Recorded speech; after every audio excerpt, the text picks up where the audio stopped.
Ivan இலீச்சியின் மரணம் by Leo Tolstoy. அத்தியாயம் 2. Ivan இலீச்சியின் வாழ்க்கை எளிமையானது, சாதாரணமானது, மிகவும் பயங்கரமானது. நீதித்துறை கவுன்சில் உறுப்பினரான இவான் இலிச் தன்னுடைய 45வது வயதில் மரணமடைந்தார்.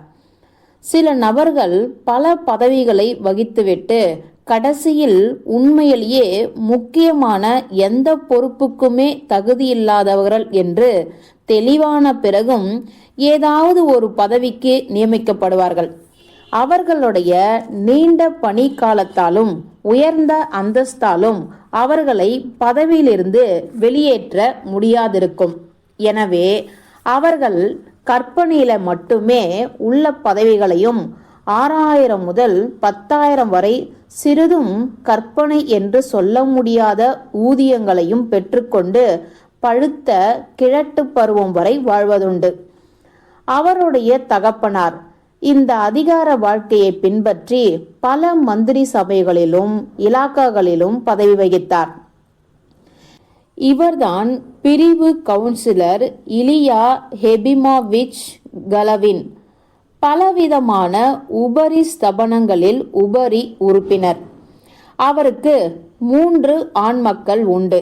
இவான் இலிச் 2வது மகன். மூத்தவனுடைய அதிகார வாழ்க்கை தகப்பனாரை போலவே இருந்தது. மந்திரி சபை இலாக்கா மட்டும்தான் வேறு.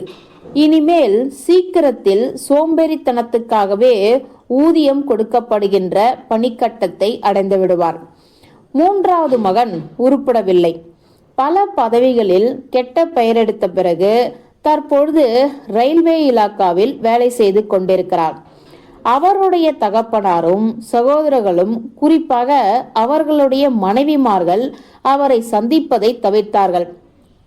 அப்படி ஒருவர் இருப்பதை கூட இயன்ற வரையிலும் மறந்துவிட்டார்கள். அவர்களுடைய சகோதரி கிரேஃப் பிரபுவுக்கு திருமணம் செய்து வைக்கப்பட்டிருந்தாள். அவர் தன் மாமனாரை போன்ற அதே ரகத்தை சேர்ந்த பீட்டர்ஸ்பர்க் அதிகாரியாக இருந்தார். இவான் இலிச் குடும்பத்துக்கு பெருமை அளிப்பவர் என்று அவர்கள் அடிக்கடி மகிழ்ச்சியோடு சொல்வதுண்டு. அவர் தன்னுடைய மூத்த சகோதரரை போல உணர்ச்சியற்றவர் அல்ல, நுணுக்கமான ஒழுங்குமுறை உடையவர் அல்ல. இளைய சகோதரரை போல விளைவுகளை பற்றி கவலைப்படாதவர் அல்ல. அவர் இருவருக்கும் இடைத்தரமானவர், புத்திசாலி, சுறுசுறுப்பானவர், கவர்ச்சி நிரம்பியவர். அவரும் அவருடைய இளைய சகோதரரும் சட்டப்பள்ளியில் படித்தவர்கள். இளைய சகோதரர் படிப்பை முடிக்கவில்லை. ஏனென்றால் அவர் 5வது வருடம் படிக்கும்போது பள்ளியிலிருந்து வெளியேற்றப்பட்டார். இவான் இலிச் சிறப்பான முறையில் படிப்பை முடித்தார். பிற்கால வாழ்க்கையில் அவரிடம் காணப்பட்ட அத்தனை குணங்களும் சட்ட மாணவராக இருந்த காலத்திலேயே அவரிடம் இருந்தன. அவர் திறமை உள்ளவராகவும் உற்சாகமானவராகவும் மற்றவர்களோடு சுமூகமாக பழகக்கூடியவராகவும் இனிய சுபாவம் உடையவராகவும் தன்னுடைய கடமை என்று அவர் கருதிய எல்லாவற்றையும் நிறைவேற்றுவதில் கண்டிப்பானவராகவும் இருந்தார். உயர்ந்த பதவிகளில் இருந்தவர்கள் உத்தரவிட்ட எல்லாவற்றையும் நிறைவேற்றுவதை அவர் தன்னுடைய கடமையாக கருதினார். குழந்தை பருவத்திலோ அல்லது வளர்ச்சியடைந்த பிறகோ அவர் அடாவடியாக இருக்கவில்லை. ஆனால் இளமை பருவத்தில் தொடக்கத்திலிருந்தே விளக்கின் ஒளி வண்டுகளை இழுப்பதைப் போல அவர் தனக்கு மேலே இருப்பவர்களை நோக்கி ஈர்க்கப்பட்டார். அவர்களுடைய பழக்க வழக்கங்களையும் கருத்துகளையும் அவர் பின்பற்றினார். அவர்களோடு நட்புறவுகளை வளர்த்து கொண்டார். குழந்தை பருவத்திலும் இளமையிலும் அவரிடம் இருந்த விருப்ப ஆர்வங்கள் சுவடு கூட இல்லாமல் மறைந்துவிட்டன. அவர் ஒரு காலத்தில் பகட்டான வாழ்க்கையிலும் சிற்றின்பத்திலும் ஈடுபாடு கொண்டிருந்தார். மாணவ வாழ்க்கையின் கடைசி நாட்களின் போது மிதவாத கருத்துகளோடு சல்லாபித்தார். ஆனால் எல்லாமே அவருடைய இயற்கை அறிவு வகுத்து கொடுத்த கவனமான எல்லைக்குள்ளேயே நடைபெற்றன. மாணவ வாழ்க்கையின் போது அவர் அந்த சமயத்தில் அருவருப்பானவை என்று கருதிய செயல்களில் ஈடுபட்டது உண்டு. அதன் காரணமாக அவர் தன்னை பற்றியே வெறுப்படைந்தார். ஆனால் பிற்காலத்தில் உயர்ந்த பதவிகளில் உள்ள மனிதர்கள் எத்தகைய உறுத்தல்களும் இல்லாமல் அதே காரியங்களை செய்வதை பார்த்த பிறகு அவர் அவைகளை மறந்துவிட்டார். அவை சரியல்ல என்று கருதினாரே தவிர தன்னுடைய பாவச் செயல்களை பற்றிய நினைவுகளால் அவர் துன்புறுத்தப்படவில்லை. இவான் இலிச் சட்டக்கல்வியை முடித்ததும் உடை மற்றும் இதர வகைகளுக்காக தகப்பனார் அனுப்பிய பணத்தை பெற்று கொண்டார். உடனே ஷார்மரில் விசேஷமான உடைகளை தைத்து கொண்டார். கோட்டின் மேல் லட்சியத்தை அடையட்டும் என்ற லத்தீன் வாசகம் எழுதப்பட்ட பதக்கத்தை அணிந்து கொண்டார். சட்ட கல்லூரி முதல்வரிடம் விடை பெற்று கொண்டு நண்பர்களோடு ஆடம்பரமாக விருந்து சாப்பிட்டார். பிறகு நாகரிகமான புது பைகள், ஷூட்டுகள், துணிகள், முக சவரம் மற்றும் அலங்கார பொருட்கள் இவை அனைத்துமே முதல் தரமான கடைகளில் முன்னரே உத்தரவு கொடுத்து வாங்கப்பட்டிருந்தன. சகிதம் ஒரு மாகாண கவர்னருடைய விசேஷ கமிஷன்களின் காரியதரிசியாகவும் தன்னுடைய தகப்பனார் ஏற்பாடு செய்திருந்த பதவியில் சேருவதற்காகவும் புறப்பட்டான். மாணவ பருவத்தில் இவான் இலிச்சினுடைய வாழ்க்கை எவ்வளவு சுலபமானதாகவும் மகிழ்ச்சி நிரம்பியதாகவும் இருந்ததோ அப்படியே அந்த மாகாண நகரத்திலும் அமைத்து கொண்டார். அவர் உழைத்தார். தன்னுடைய பதவி முன்னேற்றத்தை அவர் கவனித்துக் கொண்டார். அதே சமயத்தில் ஆனந்தமான நயமான பொழுதுபோக்குகளிலும் பங்கெடுத்து கொண்டார். கவர்னருடைய ஆணையை நிறைவேற்றுவதற்காக அவர் எப்பொழுதாவது நாட்டுப்புற பகுதிகளுக்கு போவார். அப்படிப்பட்ட சந்தர்ப்பங்களில் தனக்கு கீழே இருப்பவர்களிடமும் தனக்கு மேலே இருப்பவர்களிடமும் பழகும் நேரங்களில் அவர் தன்னுடைய கௌரவத்தை காத்துக்கொண்டார். தன்னிடம் ஒப்படைக்கப்பட்ட பொறுப்புகளை லஞ்சம் வாங்கிக் கொண்டு விட்டு கொடுக்காமல் நடந்து கொண்டார். இதை பற்றி அவர் பெருமைப்பட்டதும் நியாயமானதே. தன் பதவி கடமைகளை நிறைவேற்றும் பொழுது அவர் இளைஞராகவும் வேடிக்கைகளை விரும்புவராகவும் இருந்த போதிலும் அதிகமான ஒழுக்கத்தோடும் அதிகார தோரணையோடும் கண்டிப்பாக கூட நடந்து கொண்டார். ஆனால் உயர்ந்த வட்டாரங்களில் பழகும் பொழுது அவர் கலகலப்பாக நடந்து கொண்டு வேடிக்கையாகவும் பேசினார். கவர்னரும் கவர்னருடைய மனைவியும் அவர்களுடைய வீட்டுக்கு அவர் அடிக்கடி போவார். அவரை இனிமையாக பழகுபவர் என்று சொல்வதுண்டு. அந்த மாகாணத்தில் ஒரு சீமாட்டியோடு அவருக்கு தொடர்பு ஏற்பட்டது. அவள் அந்த நவநாகரிகமான இளம் வழக்கறிஞரிடம் மையல் கொண்டாள். பெண்களின் தொப்பிகளை தயாரிக்கும் ஒரு பெண்ணோடும் நெருங்கி பழகினார். அந்த நகரத்துக்கு வருகின்ற அதிகாரிகளோடும் மதுபான விருந்துகளிலும் கலந்து கொண்டார். அவை முடிந்த பிறகு சற்று தொலைவில் உள்ள தெருவில் ஒரு வீட்டுக்கு போய் வருவதும் உண்டு. கவர்னருக்கும் கவர்னருடைய மனைவிக்கும் சில சேவைகளையும் செய்திருக்கிறார். ஆனால் இவை எல்லாவற்றையும் அவர் மிகவும் உயர்வான நாகரிகத்தோடு செய்தபடியால் அவற்றை விவரிப்பதற்கு ஒரு மோசமான சொல்லை அநேகமாக பயன்படுத்த முடியாது. இளைஞர்களுக்குரிய செயல்கள் தாமாகவே மறைந்துவிடும். ஆனால் அவற்றை செய்யாமல் தவிர்க்க முடியாது என்ற பிரெஞ்சு வாக்கியத்தை சொல்லி அவற்றை மன்னித்துவிட முடியும். அதை சுத்தமான கைகளோடு சுத்தமான உடையோடு பிரெஞ்சு மொழி சொற்களை கொண்டு செய்தார். இன்னும் மிக முக்கியமானது என்னவென்றால் உயர்ந்த சமூகத்தில், அதாவது உயர்வான பதவிகளில் இருப்பவர்களின் அங்கீகாரத்தோடு அதை செய்தார். இவான் இலிச் இந்த பதவியில் 5 வருடங்கள் இருந்தார். அதன் முடிவில் சட்டத்தில் ஒரு மாற்றம் ஏற்பட்டது. புதிய நீதிமன்றங்கள் ஏற்படுத்தப்பட்டன. அவற்றிற்கு புதிய நபர்கள் தேவைப்பட்டார்கள். அந்த புதிய நபர்களில் இவான் இலிச்சும் ஒருவர். அவருக்கு விசாரணை நீதிபதி பதவி கிடைத்ததும் அவர் வேறொரு குபேர்னாவுக்கு போக வேண்டும். பழகியவர்களை விட்டு பிரிந்து சென்று புதியவர்களை பழகிக் கொள்ள வேண்டும். எனினும் அவர் அந்த பதவியை ஏற்றுக்கொண்டார். இவான் இலிச்சுக்கு பிரிவு உபசார விருந்து நடைபெற்றது. அவருடைய நண்பர்கள் அவரோடு சேர்ந்து உட்கார்ந்து புகைப்படம் எடுத்துக்கொண்டார்கள். வெள்ளியினால் தயாரிக்கப்பட்ட சிகரெட் பெட்டியை அவருக்கு அன்பளிப்பாக கொடுத்தார்கள். அவர் புதிய பதவியில் சேர புறப்பட்டார். விசாரணை நீதிபதி என்ற முறையில் அவர் முன் போலவே இருக்க வேண்டிய முறைப்படியும் ஆகவும் நற்குடி பயிற்சி உடையவராகவும் இருந்தார்.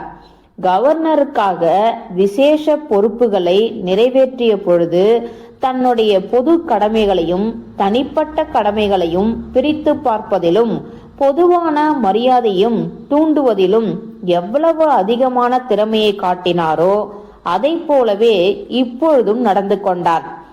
முந்தைய பதவியை காட்டிலும் நீதிபதி பதவி அதிகமான அளவுக்கு சுவாரஸ்யமாகவும் ஆனந்தமாகவும் இருந்தது. முந்தைய பதவியின் போது ஷர்மரால் தைக்கப்பட்ட கச்சிதமான உடையை அலங்காரமாக அணிந்து கொண்டு காத்திருக்கும் அறையில் கவலையோடு உட்கார்ந்திருக்கும் கட்சிக்காரர்களையும் எழுத்தர்களையும் ஒரே எட்டில் கடந்து அவர்கள் பொறாமையோடு பார்த்து கொண்டிருக்கும் பொழுது கவர்னருடைய அலுவலகத்துக்குள் சென்று அவரோடு தேநீர் அருந்தி சிகரெட் புகைப்பது திருப்தியாக இருந்தது என்பது உண்மையே. ஆனால் வெகு சிலரே அவருக்கு கீழ் நேரடியாக வேலை செய்து கொண்டிருந்தார்கள்.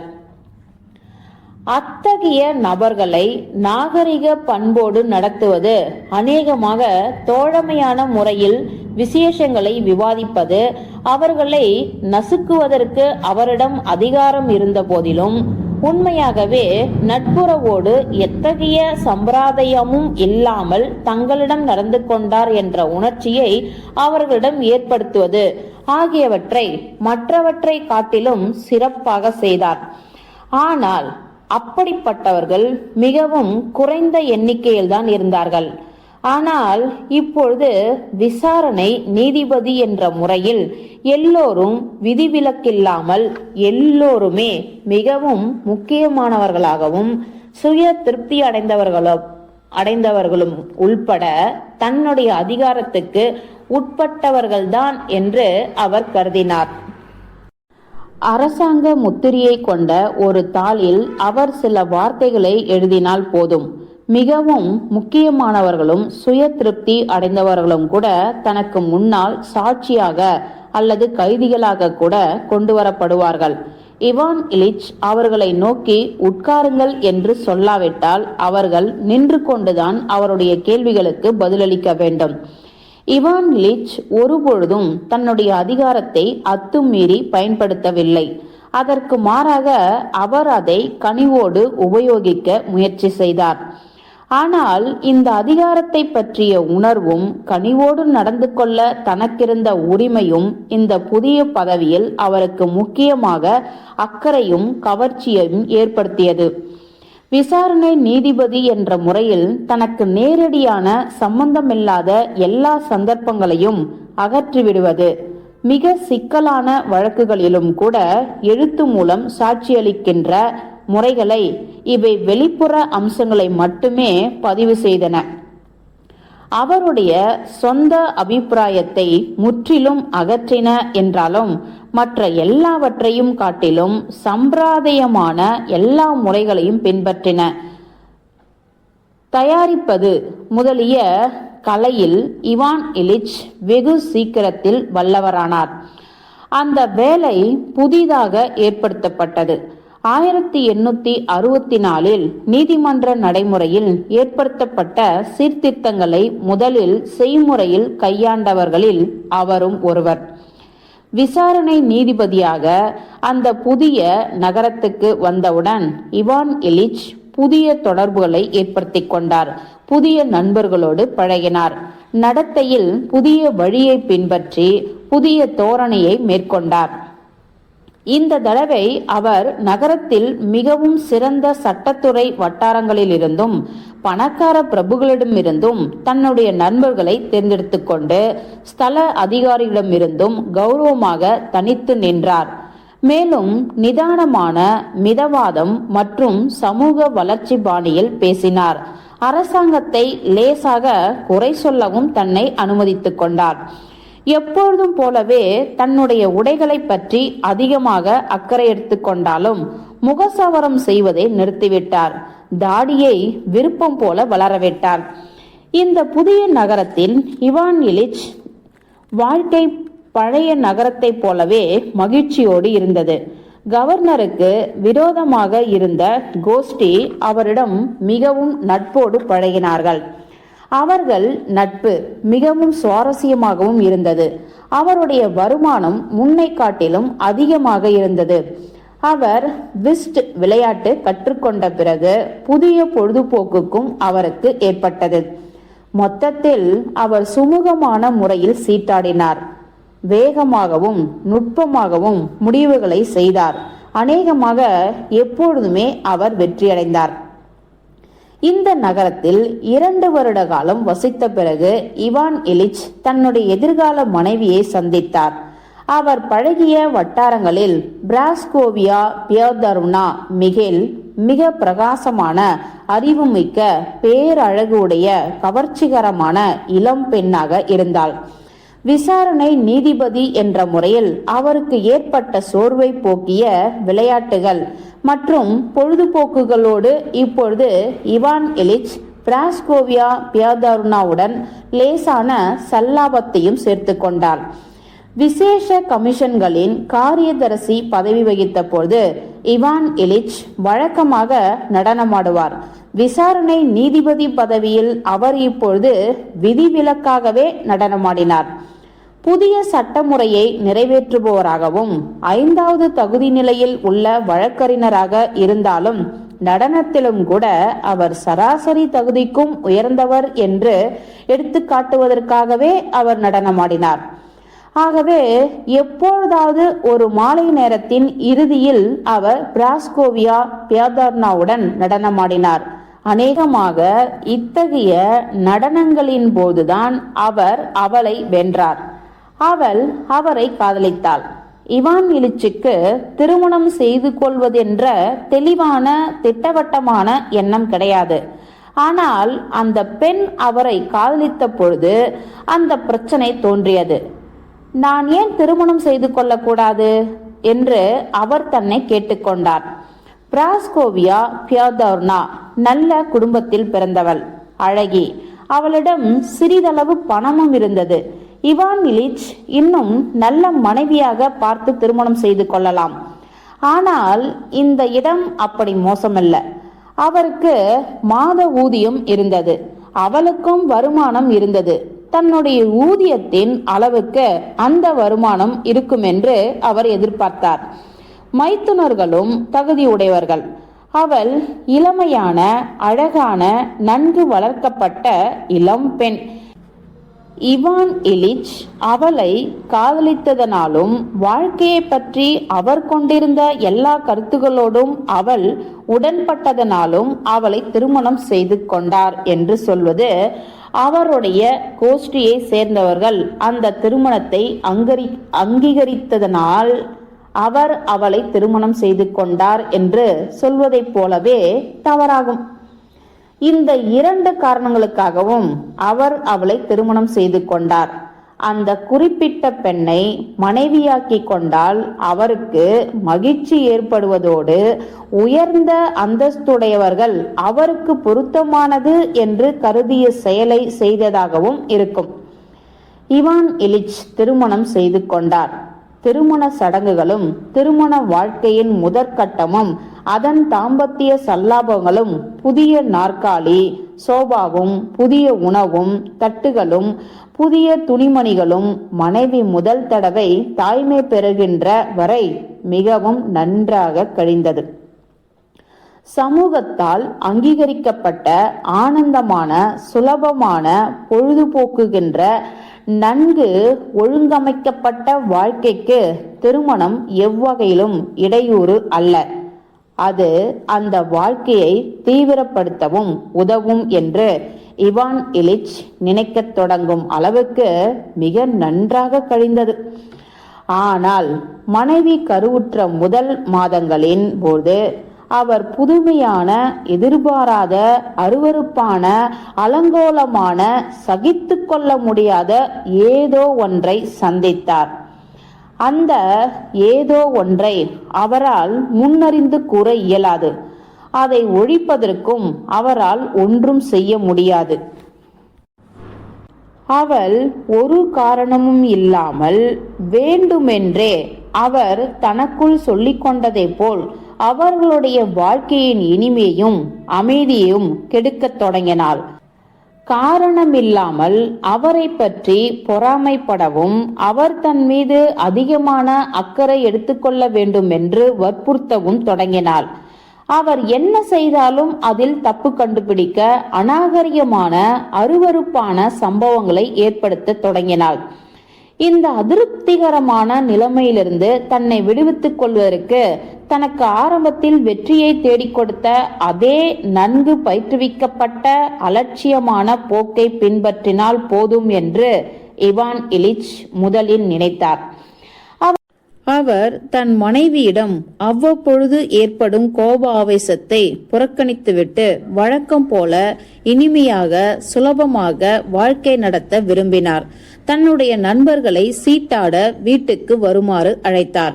பொழுதுபோக்கு மன்றத்துக்கும் நண்பர்களுடைய வீடுகளுக்கும் சென்றார். ஆனால் ஒரு சந்தர்ப்பத்தில் அவருடைய மனைவி மிகவும் மோசமான வார்த்தைகளை உபயோகித்து அவரை திட்டினாள். அதன் பிறகு அவள் சொன்னதை செய்யாத ஒவ்வொரு தடவையும் அவரை மிக கீழ்த்தரமாக கடிந்து கொண்டாள். தன்னுடைய உத்தரவுக்கு அவர் கீழ்ப்படிய வேண்டும். அதாவது அவளை போலவே அவரும் சோர்வுடன் வீட்டில் உட்கார்ந்திருக்கும் வரை அவரை விட்டு வைப்பதில்லை என்று அவள் உறுதியாக முடிவு செய்துவிட்டாள் என்பது தெளிவாகும். அதனை கண்டு இவான் இலிச் திகைப்படைந்தார். திருமண வாழ்க்கை, குறைந்தபட்சம் இந்த மனைவியோ வாழ்க்கையின் இன்பங்களையும் சுதந்திரங்களையும் அதிகப்படுத்த வேண்டும் என்பது அவசியமல்ல. ஆனால் அதற்கு மாறாக அவற்றுக்கு ஆபத்தேற்படுத்தும். எனவே இத்தகைய ஆபத்துகளுக்கு எதிராக தன்னை பாதுகாத்துக் கொள்ள வேண்டும் என்பதை அவர் உணர்ந்தார். இதை செய்வதற்கு ஒரு வழியை கண்டுபிடிக்க முயற்சி செய்தார் இவான் இலிச். பிராஸ்கோவியா பியோதர்னா அவருடைய வேலை ஒன்றை மட்டுமே மதித்தபடியால் இவான் இலிச் தன் மனைவியோடு போராடுவதற்கும் தன்னுடைய சுதந்திரத்தை பாதுகாத்துக் கொள்வதற்கும் தன்னுடைய வேலையையும் அதனை ஒட்டி ஏற்பட்ட கடமைகளையும் உபயோகிக்க தொடங்கினார். குழந்தை பிறந்த பிறகு அதற்கு உணவு கொடுப்பதில் பிரச்சனைகள் தொடங்கின. குழந்தைக்கும் தாய்க்கும் உண்மையான மற்றும் கற்பனையான நோய்கள் ஏற்பட்டதும் குடும்பத்துக்கு வெளியே அவருக்கென்று தனியாக ஒரு உலகத்தை ஏற்படுத்தி கொள்ள வேண்டிய அவசியம் மிகவும் அவசரமாக ஏற்பட்டது. அதாவது இவற்றை பற்றி இவான் இலிச்சுக்கு ஒன்றுமே புரியவில்லை என்றாலும் அவர் அனுதாபம் காட்ட வேண்டும் என்று எதிர்பார்க்கப்பட்டது. அவர் மனைவி எவ்வளவு அதிகமாக சிடுசிடுப்பானவளாகவும் கடுப்பானவளாகவும் மாறினாலோ அந்த அளவுக்கு அவர் தன்னுடைய வாழ்க்கையின் மையத்தை வேண்டுமென்றே அலுவலகத்துக்கு மாற்றிக்கொண்டார். அவர் தன்னுடைய வேலையில் அதிகமாக ஈடுபட்டார். அவருடைய பதவி ஆசை முன்னெப்பொழுதும் இல்லாதபடி அதிகமாயிற்று. வெகு சீக்கிரத்தில் திருமணம் முடிந்த ஒரே ஒரு வருடத்துக்கு பிறகு குடும்ப வாழ்க்கையில் குறிப்பிட்ட சில வசதிகள் இருந்தாலும் அது உண்மையிலேயே மிக சிக்கலான, கடினமான விவகாரம். குடும்ப வாழ்க்கையில் ஒருவர் தன் கடமையை நிறைவேற்ற வேண்டும் என்றால் அவர் தன்னுடைய வேலை சம்பந்தமாக நடந்து கொள்வதைப் போல திட்டவட்டமான கோட்பாடுகளை உருவாக்க வேண்டும் என்பதை இவான் இலிச் உணர்ந்தார். அதாவது சமூகத்தின் பாராட்டை பெறுவதற்காக கண்ணியமான வெளித்தோற்றத்தை கொண்டிருக்க வேண்டும் என்பது இதன் பொருள். இவான் இலிச் இந்த கோட்பாடுகளை உருவாக்கினார். குடும்ப வாழ்க்கையை பொறுத்தவரை அவர் சுவையான மாலை உணவு, மனைவி, தாம்பத்திய இன்பம் எல்லாவற்றிற்கும் மேலாக நற்பெயரை பாதுகாத்துக் கொள்வது. அதாவது இதை பொறுத்தே சமூகம் பாராட்டும் ஆகிய வசதிகளை மட்டுமே அவர் கோரினார். அவர் குடும்ப வாழ்க்கையில் மகிழ்ச்சியை தேடினார். அது கிடைத்தால் அவர் நன்றி காட்டுவார். அவருக்கு ஏமாற்றம் ஏற்பட்டால் முணுமுணுப்புகளையும் புகார்களையும் மட்டுமே கேட்பாரானால் அவர் உடனே வெளி உலகத்திலிருந்து வேலியால் தடுக்கப்பட்டிருந்த தன்னுடைய வேலை என்ற உலகத்துக்குள் ஒதுங்கிவிடுவார். அங்கே அவருக்கு மகிழ்ச்சி ஏற்படும். இவான் எலிச்சியினுடைய கடுமையான உழைப்பு பாராட்டப்பட்டது. 3 வருடங்களுக்குள் அவர் உதவி அரசு வழக்கறிஞராக பதவி உயர்வு பெற்றார். அவருடைய புதிய கடமைகள், அவற்றின் முக்கியத்துவம், யார் மீதும் வழக்கு தொடர்வதற்கும் அவர்களை சிறையில் தள்ளுவதற்கும் அவருக்கு தரப்பட்ட அதிகாரம், அவருடைய பொது மேடை பேச்சுகளும் அவை அவருக்கு ஏற்படுத்திய வெற்றியும், இவை அனைத்தும் அந்த பதவி மீது அவருக்கு அதிகமான நாட்டத்தை ஏற்படுத்தின. மேலும் குழந்தைகள் பிறந்தன.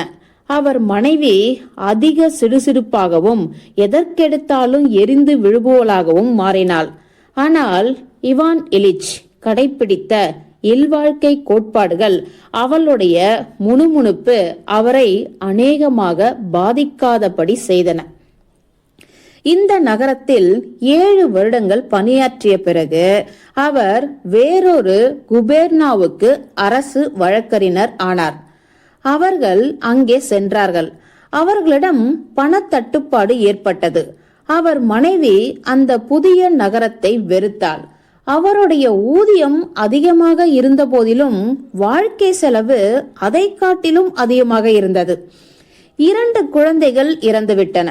இவான் எலிச்சுக்கு குடும்ப வாழ்க்கை முன் எப்போதையும் காட்டிலும் கசப்பானதாக மாறியது.